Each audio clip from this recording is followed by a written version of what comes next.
Welcome to Let Them Eat Cardboard. My name is David, and today I'm going to teach you to play Oath from Leader Games.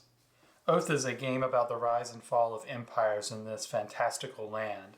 The Chancellor is the ruler who is trying to hold their kingdom together against the efforts of the exiles and citizens who are trying to overthrow them or succeed them. Oath is not a one versus all or teams game though. Each player is trying to win for themselves, even if they may cooperate with other players and roles at certain times. The world of Oath is made up of regions and sites at those regions. The Cradle has 2 sites, and the provinces and hinterland have 3 sites each. Sites are the large cards here. Sites are ruled by whichever player has warbands on the site. Your large piece here is your pawn. This designates your site, the site you're currently at. The Oathkeeper title designates who is currently fulfilling the goal for this game. This is one of the main victory conditions. There are 4 of these in total, but only 1 will be used each game. For your first game, that will be the Oathkeeper of Supremacy, and whichever player is ruling the most sites will hold this Oathkeeper title. At the end of the game, if the Chancellor or a citizen holds the Oathkeeper title, then the Chancellor will win by being the Oathkeeper. If an exile holds this title for a full round at the start of their turn, it will flip to the usurper side, and if they hold it for an additional full round, they will be the victor. The bottom of the goal card here has an alternate victory condition for citizen players. If any citizen or the Chancellor holds the Oathkeeper title at the end of the game, but a citizen player fulfills this goal, they will be the victor instead of the Chancellor. This is an alternate victory condition that only applies for citizen players. If no players rule a site, it is ruled by bandits, and you can place a token there on that site to remind players of this. This is the round tracker, the visions drawn track, the relic deck, and the world deck. This die here will possibly end the game early if certain conditions are met in round 5, 6, or 7, and we'll go over that later. There's one special double-sided relic, which is the Grand Scepter. That will usually start with the Chancellor here. There's also this Imperial Reliquary where 4 face-down relics will be set up for the game. And finally, we have 2 banners. The Banner of the People's Favor. This represents your general popularity across the land. And the Banner of the Darkest Secret. This represents your more shady, underhanded ways of obtaining power. These are both very important for the way you will interact with cards, where you can play them and get rid of them, as well as, and most importantly, the victory conditions. Some of the Oathkeeper goals or successor goals reference the banners and who's holding them. There are a couple of types of resources in Oath. You have your supply, which you'll spend to take major actions on your turn. You have favor, which are the coins, and secrets, which are the books. You'll use both of those to activate powers, pay for abilities, and sway denizens throughout the game. The favor also has a bank on the board for each of the factions. Each suit of cards has their own bank for favor that you'll trade with. You could trade favor for secrets and secret for favors. There are 2 types of cards in the world deck. You have denizen cards and visions. Denizens represent the people, places, and powers of the land. They can be played to your tableau as advisors, or they can be played at sites. There are a couple of different types of powers these cards can give you. Some of them have a when played effect. It always says when played. Some of them affect your major actions and have an accompanying icon to remind you. Some of them have this thick black braided border that has an effect on all other players if they trigger it. And then there are battle plans, which are used during campaigns. There can also be a combination of these different things. So this one affects your campaign action, and it's got the general effect black braided border there. The tops of the cards note the suit, as well as any play restrictions for the card. So in this case, the blue pawn symbol means it can only be played as an advisor. It can't be played to a site. The tree means it can only be played to a site and not as an advisor. And there's also the chain symbol that can be present that means once it's played, it cannot be discarded.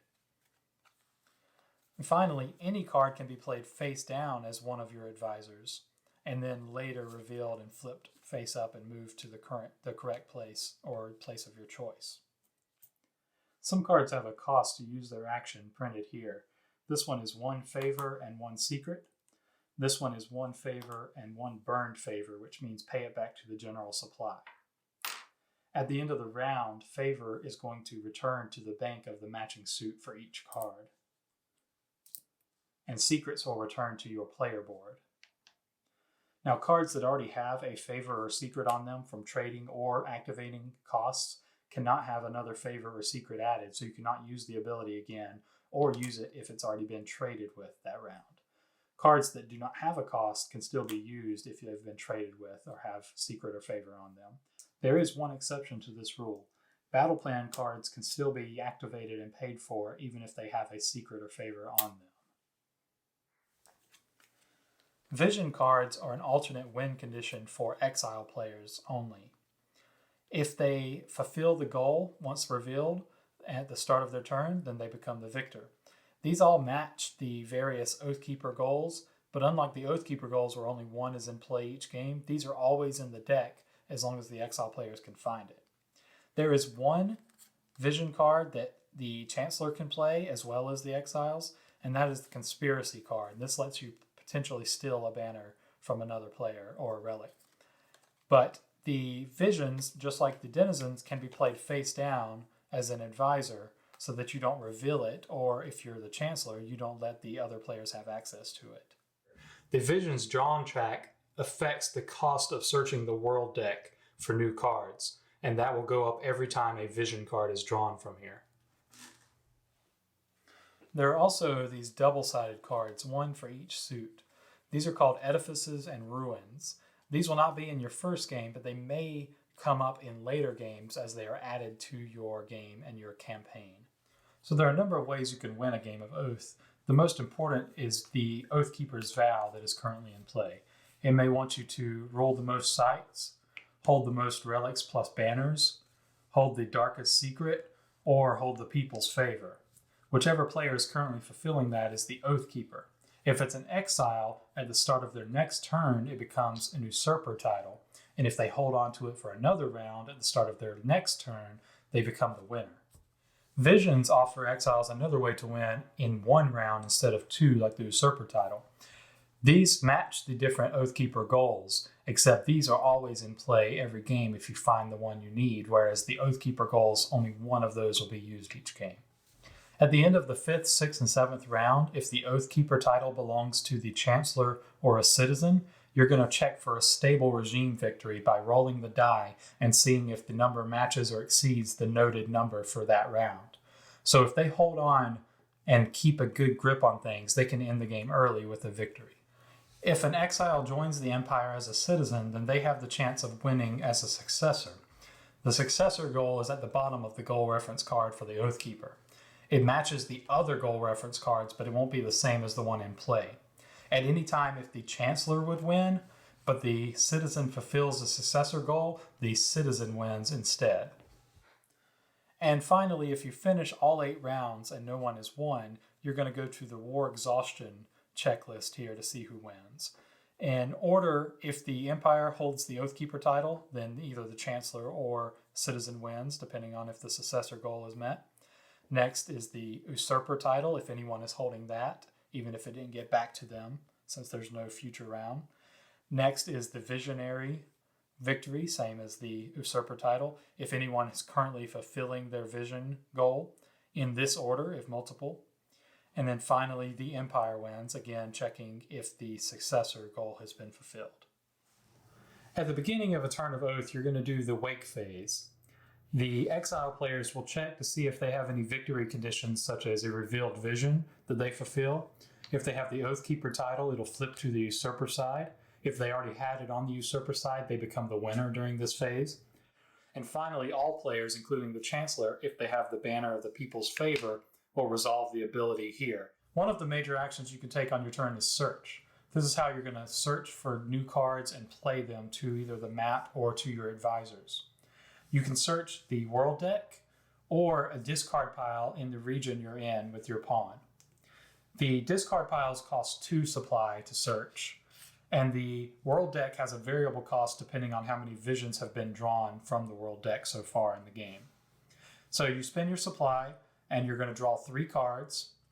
If you're drawing from the world deck and you draw a vision, you immediately stop and move the marker up, and you don't draw anymore. But let's say we drew 3 cards and got a vision. So you pick 1 card, discard the rest, and you discard forward to the next region. So if you're in the cradle, you discard to the discard pile of the provinces. Provinces to the hinterland, and if you're in the hinterland, it loops back around to the cradle. You can play your card in any number of places. You can play it to your site if there is room for it, noted on each site card on the top right how many denizens it can hold. If you play it to the site, you get a favor from that matching bank of that suit to your board. You can also play it face down as an advisor or face up as an advisor. Any card that's played face down can later be flipped up and moved to the correct place. So this card can only be played to a site. It has the tree icon. But I could play it face down in my advisors and later flip it and resolve it and move it to my site. Now, if you draw a vision card from a discard pile, it does not trigger the marker moving up or end your draw action. Next is the muster action. This is how you're going to get more warbands in your forces on your board. You're going to spend 1 supply and then put 1 favor onto a denizen at your site that doesn't have a favor or a secret on it. And then you'll get 2 warbands on your board. Next up is the trade action. This is how you get more secrets or favors. You're going to spend 1 supply and then either pay 2 favor or 1 secret to a denizen at your site, and then gain the opposite. So in this case, we're going to pay 1 secret, and you gain 1 favor plus 1 for each matching advisor of that suit in your tableau. So in this case, it's beast, and I have 2 beasts, so I'll gain 3 favor from the beast bank on the map.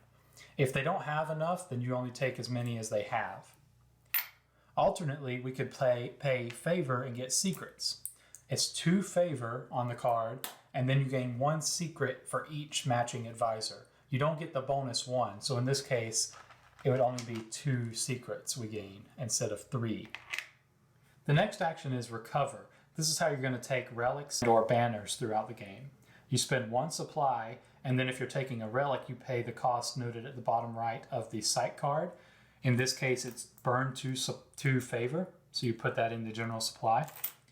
And then you take the relic and add it face up to your tableau. You don't have to do this blindly though. As a free action, you can look at any face down relic at your site, as well as any you've seen previously, so you don't have to memorize them. You can also use the recover action to recover either of the banners from other players. For the banner of the people's favor, the first thing you're going to do is put more favor on it than is currently there.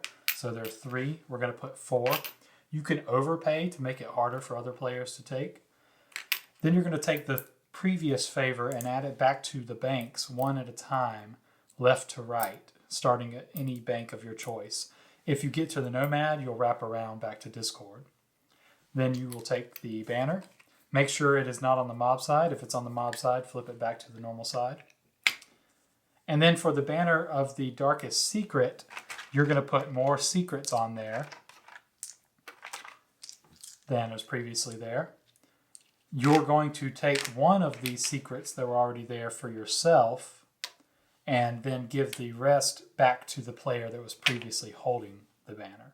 Next is the travel action. This is how you're going to move your pawn to new sites across the world here.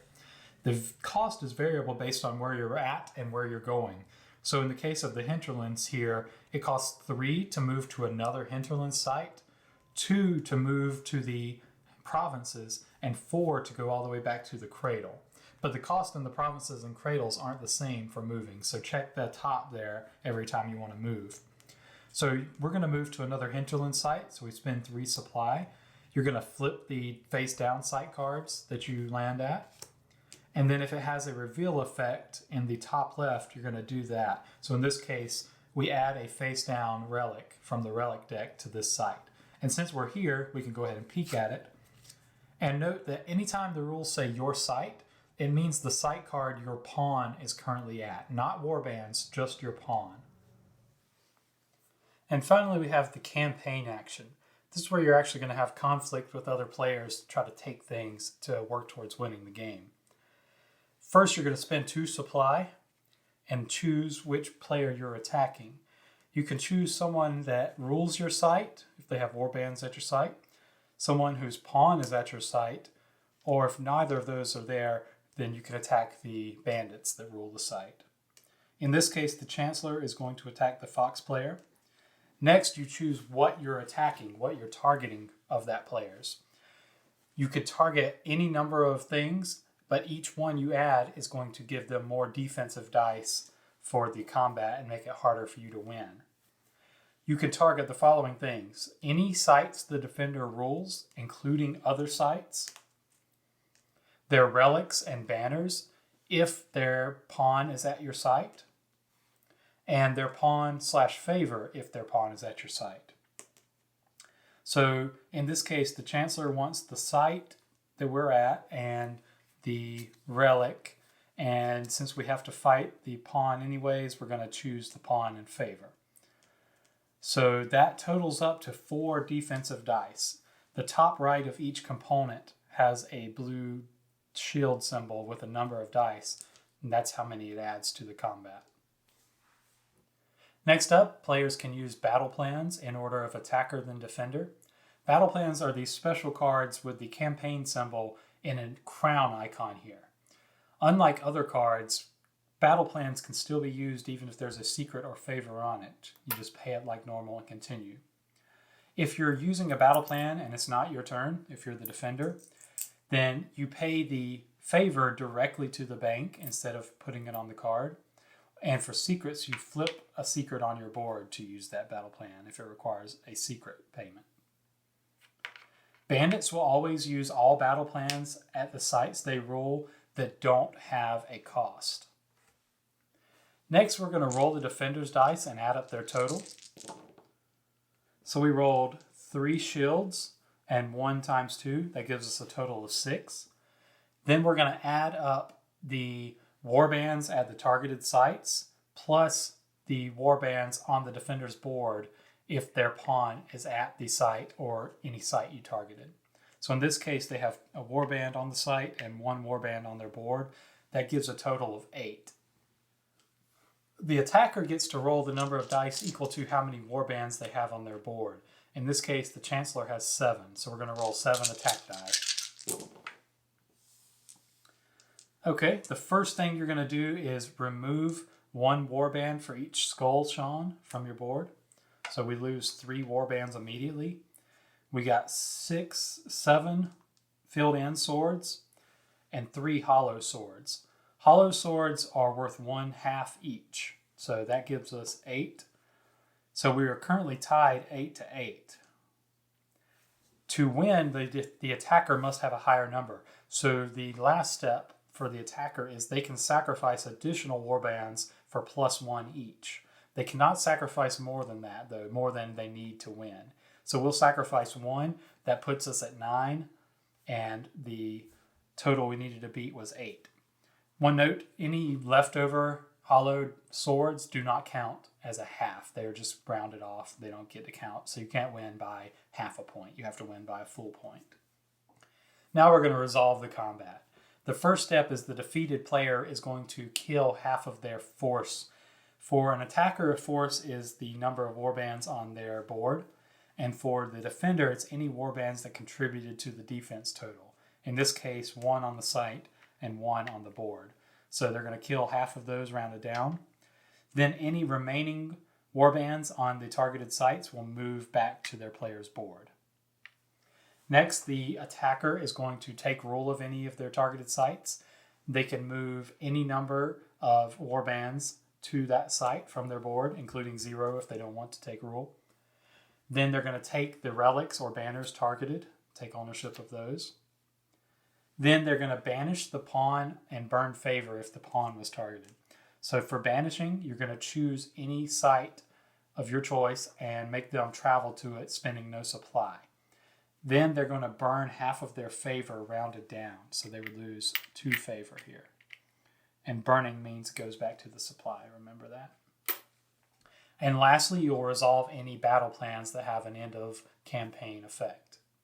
Now let's briefly go over the minor actions. The first is to play or discard any of your face down advisors. If it's a denizen card, you can play it to any of the legal locations. This one doesn't have a restriction, so we can play it either to our site or as an advisor. We'll keep it as a face-up advisor here. If it's a vision card, you'll reveal that and add it to your revealed vision slot if you're in exile. And remember, the only vision that the Chancellor can play is the conspiracy. Next up, you can use any of the cards at your site or any cards you rule, which would include other sites with your warbands and your advisors. That's how you can use the powers on the cards. Next, you can peek at a relic at your site, face down relics, or any of the ones you've seen previously, so you don't have to memorize them. And if you have the Grand Scepter, you can look at any of the relics on the Imperial Reliquary. And finally, you can move warbands to and from your site, the site you're currently at. So you must rule the site if you want to add warbands to it, and you can strengthen your forces there, or if you want to consolidate your forces back on your board, you can pull them back off. But you must leave at least one if you're the ruler. You can't abandon the site. And finally, the player that holds the Grand Scepter can offer citizenship to an exile.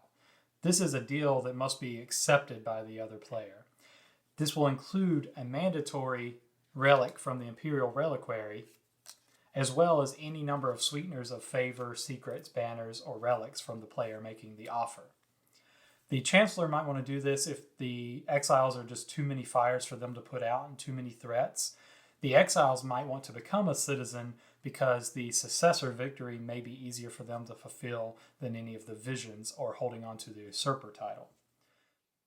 If an exile accepts the offer of citizenship, a couple of things are going to happen. First, they're going to flip their board to the citizen side, replace all of their warbands on their board and at sites with the purple warbands from the Chancellor's supply. Discard any revealed visions they have, and always discard to the next region. End the act phase of their turn if they're in that phase, and then refresh their supply to the far left. Also, if they have the usurper title, that will flip back to the Oathkeeper side.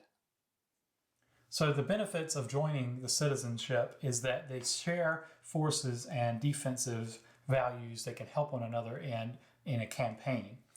But they can still attack one another and try to take things from one another. And remember, the citizens are trying to fulfill the successor goal at the bottom of the Oathkeeper goal reference. So if the Chancellor is winning via Oathkeeper, the citizens can actually win by fulfilling that instead. And the last step of a turn in Oath is the rest phase. The first thing you're going to do is move any favor from cards to the bank of that suit. This comes from your advisors and from out on the map. And then next you're going to move any secrets to your board in the same way off of any cards that have secrets on them. And finally, you're going to refresh your supply. This is based on how many warbands you have left in your bank that aren't in your force on your board or at sites. So here we have 15, so we go up to the 17 to 11 remaining spot. We also get a bonus for any unused supply. So for this turn, we'll go to the 17 to 11, and we also get 2 more, which will max us out at the top. If you have more than that, you don't continue past it, you just stop at the far left space. Also, citizens don't refresh supply based on their warbands. Instead, they always match the supply level of the Chancellor. So in this case, they would go there and then gain their 2 bonus for unused supply. Now, at the end of a game of Oath, you're going to go through the process of creating the Chronicle. This is both how you clean up the game, store it, as well as set up the next game and make a couple of key choices about what the next game will entail. The winner is going to make most of these choices, but follow the included guide here step by step, and it'll tell you how to remove sites, what sites get moved, what to do with the relics, etc. You may even add in an edifice or repair a ruined site that are very powerful for different factions. And you're going to affect the world deck as well by adding cards from certain factions and removing some at random from some of the discarded cards or the loser player's advisors. So that's Oath. Hopefully you feel comfortable playing your first game now. If you have any questions, please ask below. I'll be happy to answer them. I've also created a rules reference guide for you that is on BoardGameGeek. You can download and print that. I'll link that below as well. If you feel lost in your first game, because Oath is so much of a sandbox experience and doesn't give you much guidance, just keep in mind the goals for the Oathkeeper, Successor, and any visions that are revealed. Work towards fulfilling these yourself or stopping other players from doing so, because that's what's going to win the game. And pay close attention to the favor and secrets economy, because these are really necessary to do many of the actions throughout the game. Hopefully you enjoyed that. I'll see you next time.